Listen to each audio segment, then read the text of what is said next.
Well, Elon Musk has everyone's attention. He's one of the world's most interesting men. He's a troublemaker. He's obviously smart, a builder, and of course he's rich. And he has been using the platform that he bought to sow his bald oats and say what he wants to say. He criticized Dr. Anthony Fauci in a tough way, suggesting not only that he's a critic of Fauci, but that he might have information, as the new owner of Twitter and every message sent therein, about Dr. Fauci that, who knows, may lead to his prosecution. But in reaction to that, John Brennan, who I think is really the poster boy for the deep state, I think he's a former CIA director, if I'm not mistaken, wrote back, Dr. Fauci is a national hero who will be remembered for generations to come for his innate goodness and many contributions to public health. Despite your business success, you will be remembered most for fueling public hate and divisions. You may have money, but you have no class. Snap. Ha! Well, the fun thing about Twitter is that everyone gets to weigh in on everything at any time. I think that's the fun of it. I think it's more fun than if we had a conservatives-only Twitter or a liberals-only Twitter, which some camps on both sides try to do. Conservatives have Gab, let's say. Liberals are trying to make Mastodon their hangout. But our friend Gordon G. Chang, a close China watcher, said this in reply to John Brennan. Yes, Fauci is a national hero.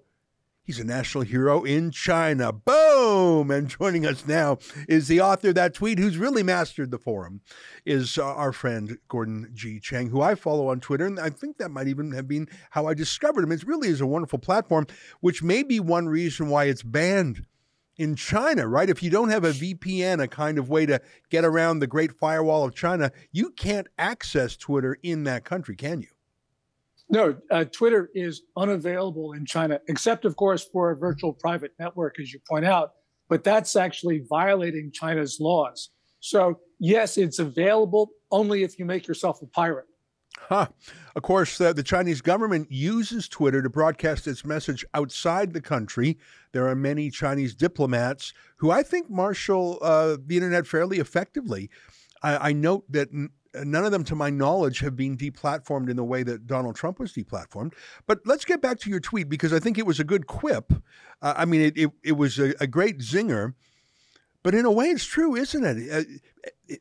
Having forcible lockdowns, having the power to override any opposition. There's no Supreme Court in China that's going to strike down Xi Jinping. There's no opposition party. There's no New York Times that's going to be skeptical of a president. It really is a one-party state all the way through. So it really is the kind of, look, Justin Trudeau said he would love to have that kind of power. He most admires it. That is the kind of world that Anthony Fauci seemed to suggest he would like too. I think that's a fair comment to say what you said. Yes. To put some context on this, Ezra, in 2014, the Obama administration put a moratorium on federal funding of gain-of-function research because it was so dangerous. So what did Fauci do?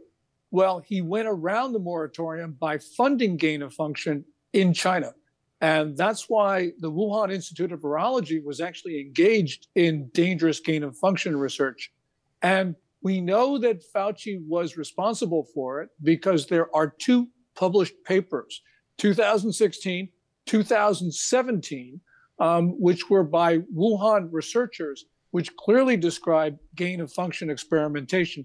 And both of those published papers explicitly acknowledge funding from the National Institutes of Allergy and Infectious Diseases, which Fauci headed. The reason why this is important is because last year, twice, in direct responses to Senator Rand Paul, Fauci, under oath, said that he did not fund gain-of-function in the Wuhan Institute of Virology. So that leads to a conclusion.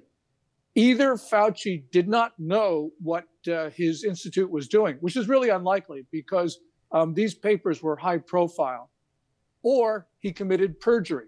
But the Department of Justice is not investigating him. And, we have John Brennan saying he's a national hero. And the reason why I said he was a national hero in China is because Fauci funded China's biological weapons research in the Wuhan Institute of Virology on gain-of-function. Yeah, I can't think of anything more dangerous. Doing gain-of-function research, and of course that's that's just like what it sounds like. It's giving viruses more functions. It's altering viruses to weaponize them. That's a terrifying, almost dystopian fantasy that you might have a horror movie about.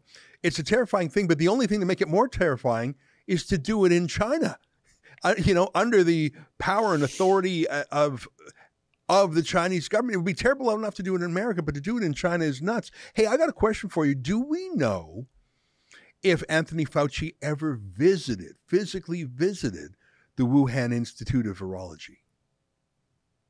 I don't know of any such instance, and I suspect he hasn't. But that's not really the issue here for right. I just wonder, that would be quite something if he actually had been. I mean, the key is the money and the direction. Oh, well, his money went there, and EcoHealth Alliance, which he directly funded, they sent their people to the Wuhan Institute of Virology, and they were all over China on bat coronaviruses. Yeah.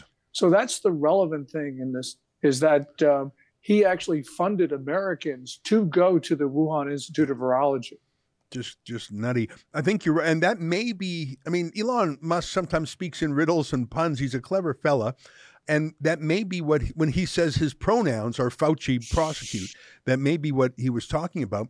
But let's get back to Fauci's prescription. I mean, the thing about public health is it's different than a doctor seeing one patient, where your interest is the patient, what's best for the patient. The patient has to consent. The patient can get a second opinion. And it's very much particular. You may have 5 patients and each one of them has a particularly different solution that's a fit for them. Public health is different. Public health is by nature socialistic. It's community oriented. And you can look at that in a positive way. But at the end of the day, you're compelling the community to do certain things as opposed to convincing them. It's like if a doctor says, look, you really got to cut back on the sweets. That's a doctor's advice.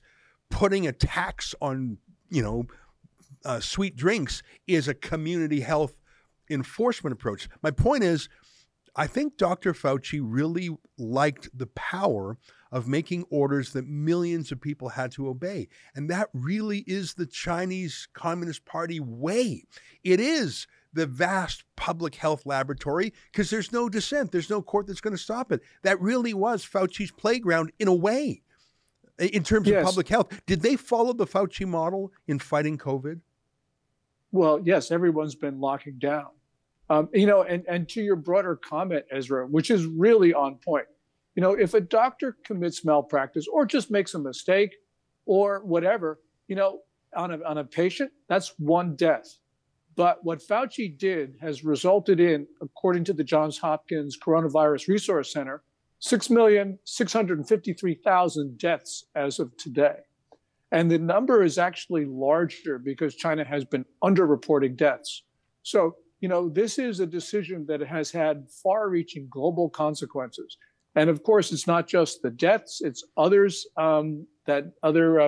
medical problems. People couldn't go to hospitals. And also all the social disorders that have resulted from the lockdowns, which Fauci has ordered. So the disadvantageous effects across the world have just been incalculable. That's an excerpt from my show every night. It's called The Ezra Levant Show. That's me, Ezra Levant. You can see the whole thing behind our paywall. Well, there's a lot of goodies behind there. I do a show every weeknight. My friends Sheila Gunn Reid and David Menzies and Nat and Kat have their shows too. You get a ton of content for just $8 a month. There's so much in there you won't find anywhere else. Go to rebelnewsplus.com.